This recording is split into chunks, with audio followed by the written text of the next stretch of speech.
Assalamualaikum warahmatullahi wabarakatuh. Perkenalkan, nama saya Siti Ratu Khoiriyah dengan NIM 23016046 dari Prodi Pendidikan Bahasa dan Sastra Indonesia. Tujuan saya membuat video ini adalah untuk memenuhi tugas dari Bapak Dr. Hanif Al-Qadri pada mata kuliah Administrasi dan Supervisi Pendidikan. Baiklah, di sini saya akan mempresentasikan hasil pengamatan saya terkait video pembelajaran dengan materi pengertian dan proses administrasi layanan khusus. Baiklah, sebelumnya saya akan menjelaskan pengertian dari administrasi layanan khusus terlebih dahulu.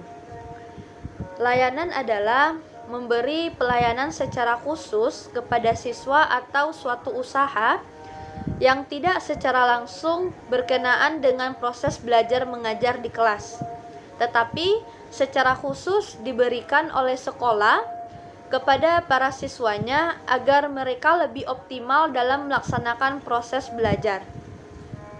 Manajemen layan suatu usaha untuk mengatur organisasi untuk mencapai tujuan yang ditetapkan secara efektif dan juga efisien dalam membantu menyiapkan dan mengurus baik berupa barang ataupun jasa dari suatu pihak kepada pihak lainnya. Selanjutnya, adapun jenis-jenis layanan khusus dan pengelolaannya. Di sini terdapat beberapa jenis-jenis layanan khusus seperti pengelolaannya. Yang pertama yaitu perpustakaan sekolah. Perpustakaan sekolah meliputi beberapa fungsi. Yang pertama yaitu fungsi pendidikan, yang kedua yaitu fungsi informasi, dan yang ketiga yaitu fungsi rekreasi, yang keempat fungsi penelitian, yang kelima fungsi penyaluran hobi, dan yang keenam yaitu fungsi penanaman rasa tanggung jawab. Nah, pengolahan bahan perpustakaan terdiri atas 5 proses, yang mana pertama itu adanya klasifikasi.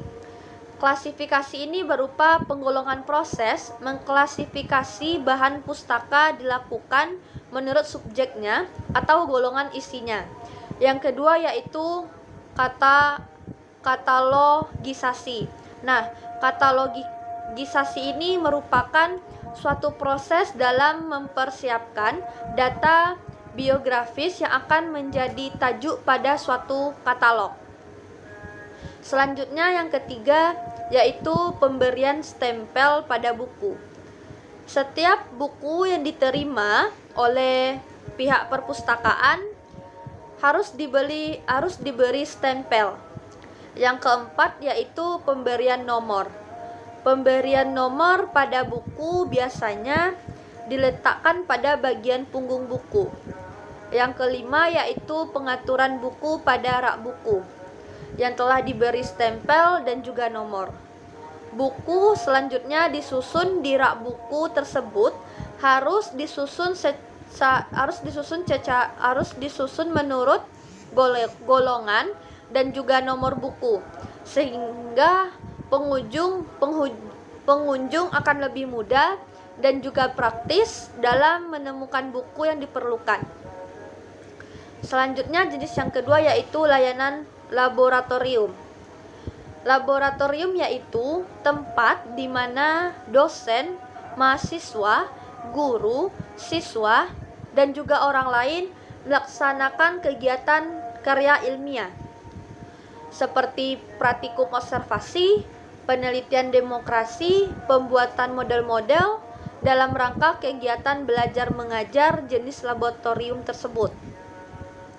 Misalnya dalam bidang studi seperti laboratorium kimia, laboratorium fisika, dan sebagian selanjutnya. Adapun layanan yang ketiga yaitu UKS atau usaha kesehatan layanan di sekolah.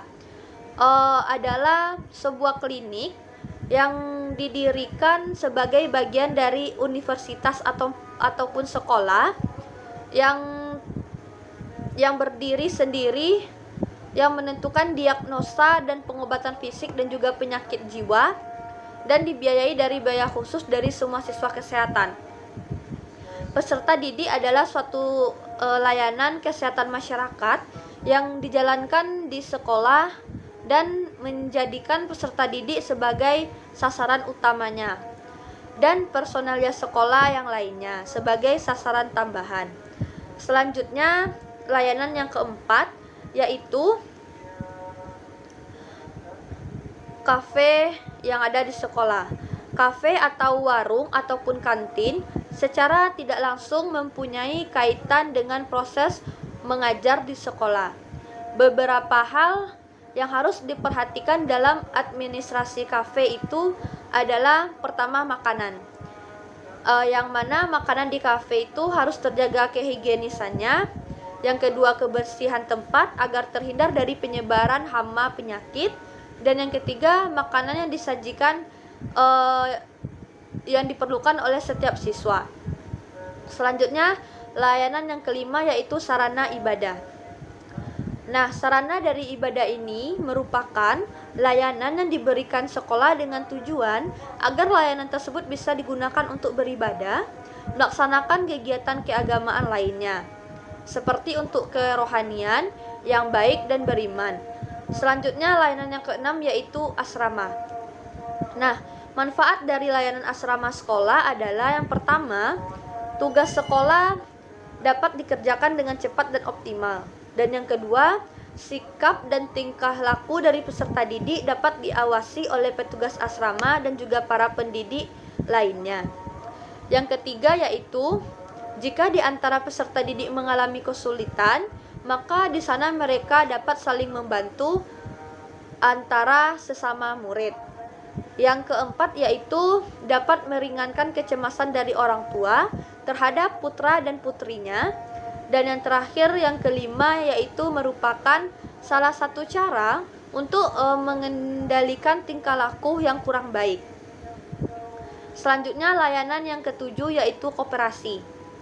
Nah, koperasi adalah suatu perkumpulan yang beranggotakan orang-orang atau badan-badan yang memberikan masuk dan keluar sebagai anggota dengan bekerja sama secara kekeluargaan, menjalankan usaha tugas, mempertinggi kesejahteraan jasmani para anggotanya. Layanan koperasi mendidik peserta didik untuk dapat berwirausaha. Selanjutnya yaitu peran guru dalam administrasi layanan khusus. Nah, terdapat juga 7 peranan guru dalam administrasi layanan khusus. Yang pertama yaitu administrasi perpustakaan. Peran guru yaitu yang pertama memperkenalkan buku-buku kepada siswa dan juga guru-guru. Yang kedua, memilih buku-buku dan bahan pustaka lainnya yang akan dibeli. Yang ketiga, mempromosikan perpustakaan baik untuk pemakaian maupun pembinaan. Dan yang keempat yaitu mengetahui jenis dan menguasai kriteria umum yang menentukan baik buruknya susunan koleksi yang ada di perpustakaan tersebut. Yang kelima yaitu mengusahakan agar siswa aktif membantu perkembangan perpustakaan. Selanjutnya yang kedua yaitu administrasi laboratorium sekolah. Peran guru di sini yaitu guru berperan dalam memperkenalkan peralatan yang ada di laboratorium. Yang kedua, memadai siswa untuk menggunakan laboratorium untuk melakukan yang namanya praktik. Nah, yang selanjutnya yang ketiga yaitu UKS. Peran guru di sini yang pertama memberikan pelajaran pendidikan kesehatan kepada siswa, baik oleh guru pendidikan jasmani maupun oleh guru yang kedua melakukan pemeriksaan rutin terhadap siswa guru pendidikan jasmani maupun oleh guru kelas lainnya. Yang kedua